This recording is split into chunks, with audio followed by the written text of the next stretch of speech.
We have some breaking news for you right now because there are reports that Pakistan's army is admitting to, quote, shortcomings in its effort to locate Osama Bin Laden. Let's bring in former CIA officer Clare Lopez. She's a senior fellow at the Center for Security Policy. Good morning, Ms. Lopez. Good morning. What do you make of Pakistan's army now admitting that they didn't do a very good job of locating Bin Laden? Well, it's hard to see how they could say anything else. I think they're in full damage control mode.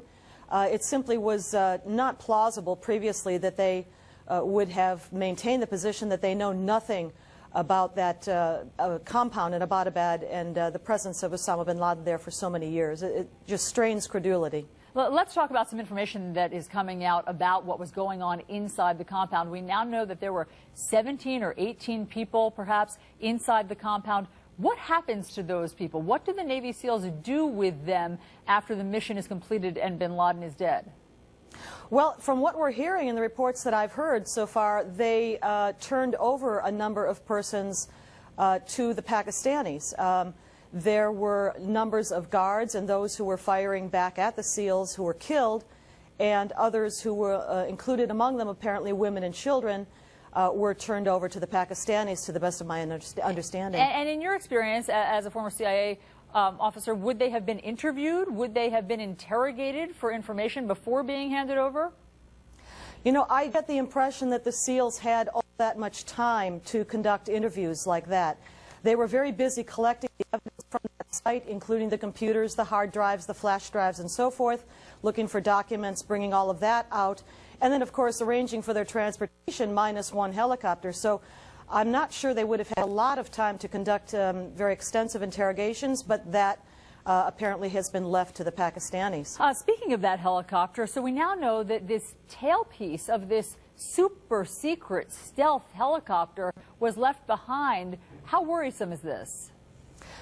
You know, it's hard for me to tell. I don't have expertise in the exact technical specifications of helicopters, but understand that they did blow up the fuselage of the helicopter, and that seems to have been their primary concern. The tail assembly, that said, seems to be pretty interesting. Do we know why the tail didn't blow up? I don't know.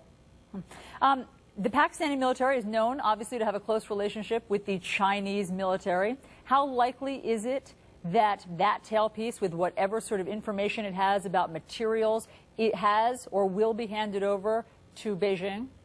I think we can take it as a given that anything the Pakistani army can glean from what might have been left behind by the SEALs would be shared, in particular perhaps with the Chinese, yes.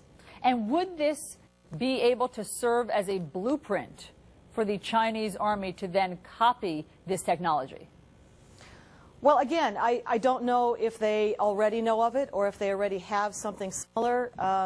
Just too many unknowns at this point in time to talk about what might be made of that remaining tailpiece there or what use could be had by the Chinese. But I think the main point that you get at is a good one, and that is that the Chinese and the Pakistanis have quite a close relationship, and information will be shared between them. Yeah, you're not the only one who doesn't know much about this helicopter.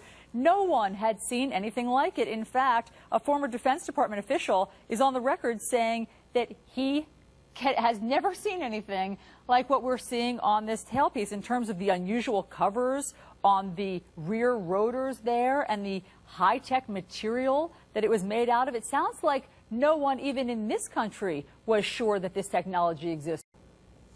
Well, obviously somebody knew, and somebody put it on this helicopter, but it's the first time that a lot of us are getting a look at it. Yes, good point. You're right. Clare Lopez, you're a former CIA officer. Thanks so much for coming in. My pleasure.